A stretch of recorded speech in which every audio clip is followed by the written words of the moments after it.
Video hot na sim kinatin tunia hi tu sim sei kalawa mining tu ho update poimo ta kan sei de hin phaten gel ho chuten phaten na veven lang tunia kan seiding he poya poimo de hin ja cho skip lo hela chai chan na vet diwa kiti moi he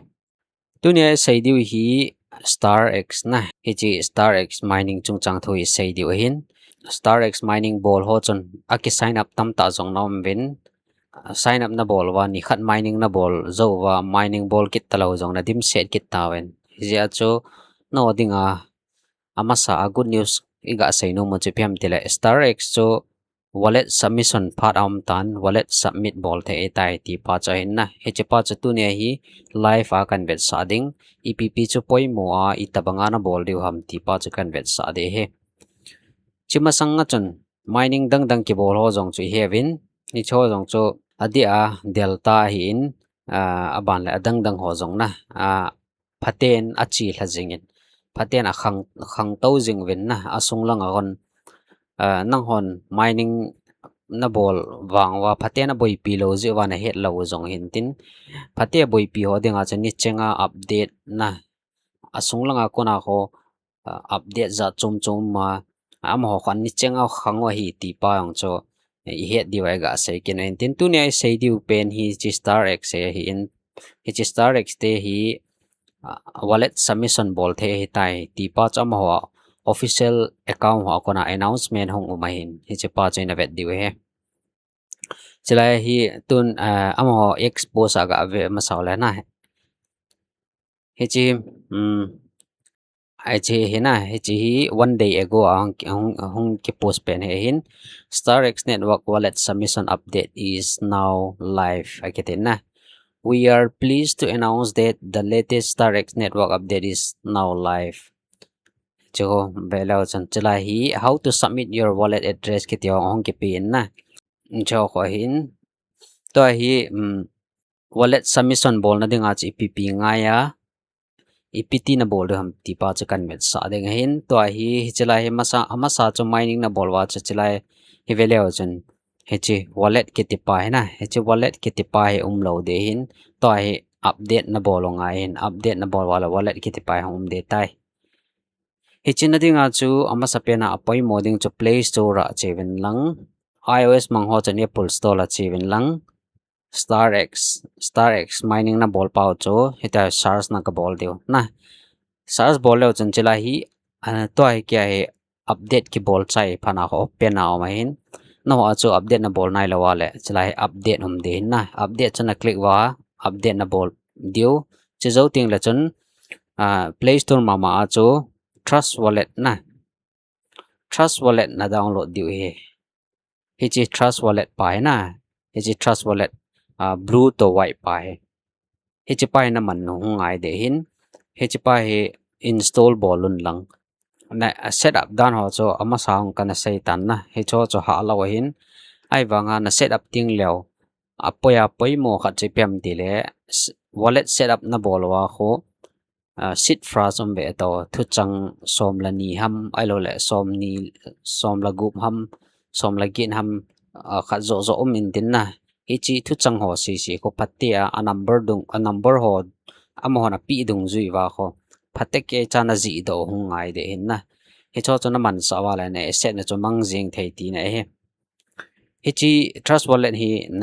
na install dio chu zo phala open bolon lang wallet ho cho kisim da on lang na kya hi ka nei sai tan hi ja cho open ki bolen tin man jing thei tai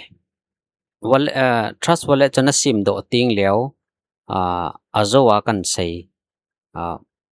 sit phrase ka ti pen chana sit phrase ka ti pen cho direct backup na bol do lo wa le he che wallet na sit phrase chu itina bo na hol do dham te le chelai a wallet ho click on lang na so he chelai main wallet ho click on lang ting le chelai 3 dot ni click kin on lang na 3 dot click on lang he chelai he veleo chun Google Drive backup moment abale manual backup moment na hiche khat zo na bol thewe manual backup na bol wale asit phrase pa chon ji do tho ngai tin Google Drive backup nei na bol wala chun chalai na password na Google na trust wallet password pa chana ji hungai titin na trust wallet password cha jin lang Google Drive ana email a kona ki sim pen Google Drive a cho na bol jing hungai det chula hi continue bolon lang na cha cho Google Drive a chana hechi sit phrase a ana cap load de tan na email na Gmail password na het pawal chon jing de ti nai a ai le hai chala hi manual long chona ki bol thoin na na ji do wa manual long backup na bol thoin che zo ting le trust wallet na bol diu chi pham tia le to hi contract address chu e at diu ta token na token address chu e diu ta to hi chala hi na mu diu hen na chala hi hi chi token ki ti hoi na mu diu hen chala hi view all ki ti pan ga chiu tin chala hi hitai SARS lai token ka et ho si bo hen na chalai SARS min tun chalanga hi chi pau click on lang lai manage crypto ki ti nai chalai hi achung langa plus kona click ke diu na chalai hi tun token chu et diu ta cha StarX token chu chalai et diu na StarX token chu ya la diu ham ti le StarX achon lu nun lang hi chalai na lu zo ti StarX ana lu zo ting la chalai X na Twitter he click on lang he chalai amo pu sa hi ve leo chan ki wallet submission ki ti pa hi lai show more ho click on lang la chan chalai hi amon StarX contract address apiu cho che na mo de na chi pen he chi pa he chi contract address pa na he chi pa copy di wa hin StarX contract address kiti pau copy on lang tun chalai hi chalai Ethereum network ai BNB na choose diu na BNB smart chain kiti pai hin che tun network che choose on lang ban le chalai hin address of page on lang la chan chalai he a name ko direct ama automatic hong do de da cha StarX network akitin na abana symbol ko STRX hin abana decimal ko 18 hin tun import so na click de ta import or click on lang le chon chalai StarX so anom de ta cho che StarX coin ta chana tun big leo chon che azo acho polygon tether USD to abana tether USD ti bo ya to he chala anu ya StarX song ta chana ai le to he abana EPT bol ki de ham te le chalai ga wela chon ti how to submit your wallet address ki ti na open StarX network app go to menu cheding abala wallet na checking abana enter your BNB smart chain BEP20 wallet address na tun hechichu iti submit di ham ti ai le to he StarX a chon lu nun lang hechalanga 3 line na click diu na chzo ting le wallet na click ki diu hechalai hi chi vela chon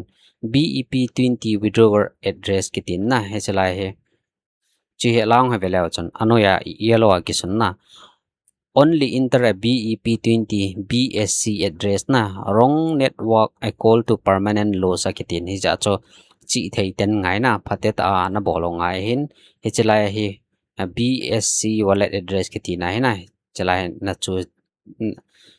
nei khat diu ta tun chi hi BSC wallet address ki ti pa cho hoya la de hom te le hi chalaya trust wallet langa che kin on lang hi chala StarX pai che pai na che pai click on lang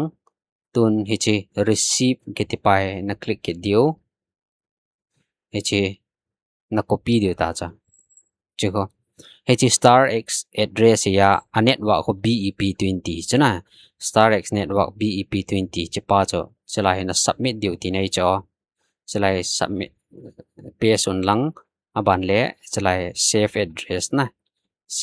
na bol diu cho address verified and save ki ti ta na ki chai ta cha he chu wallet submit da na hin he chu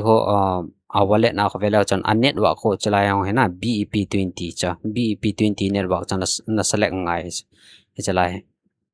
chalai ang do ta cha na withdrawal address ki ti na khona chalai na submit pau chu chalai hong do ta na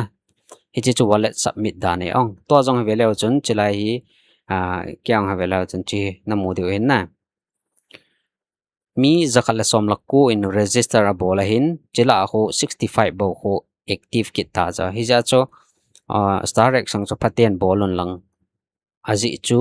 hichlai hi veleo chan ama ho echi KYC verification cho live ita chana KYC na bol theina diwa cho 500 starrex point na nei masan ho ngai de ke ti yong choina sei tawin chi chu 500 cho na pi duty nai pon na balance ana nei di ti nei ho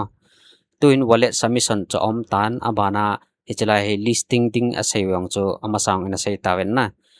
DXA listing di cho 20 December di hin CXA listing ding cho 7 January 2027 di hin ya cho phatlom cha om tan na pon tho ta na bol wai le tam ta na mu man thewe he ya cho wallet jong cho paten na ki submit so keren lang a bol dan jong cho khat vei vet na na he thailo mai thewen na tha vet kinun lang paten bol go win lang aji chu a wallet submit dan pa cha ha ai pun ha be se ai pun hi chelanga trust wallet na contract address gabol dan ho chu neu khan hong ha sa se maintain chuta le trust wallet mang khalo ho chun accrete ding dan ho jong chu neu khan hong ha sa se maintain hi jong le YouTube ma jong trust wallet create bolding dan ho jong tampi ta maintain viewen lang na he lo wa le YouTube ma viewen lang na itiam kana na he thelo wa jong le create ding dan chu mia ai pawa ki sim jong YouTube dunga jong mai thein tin hol lew chan na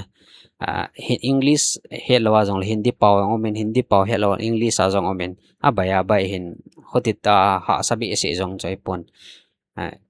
ilung in tele bol do jing the hin na ya cho phaten ki simon lang amahon chilaya x a saidan wa chai lewang chan metamask mangon ati ai wanga cho metamask so atham ha to bia ha sat sia cho rekhoi se ki bola le chelaya wallet submission adinga hi ama sapena cho metamask ati wa hin ai wanga cho metamask hilowa trust wallet jong na man the hi ti pa chan sei ki jewa cho trust wallet cho abai lam zo na aman no zo ja cho chipa chi man ke no hin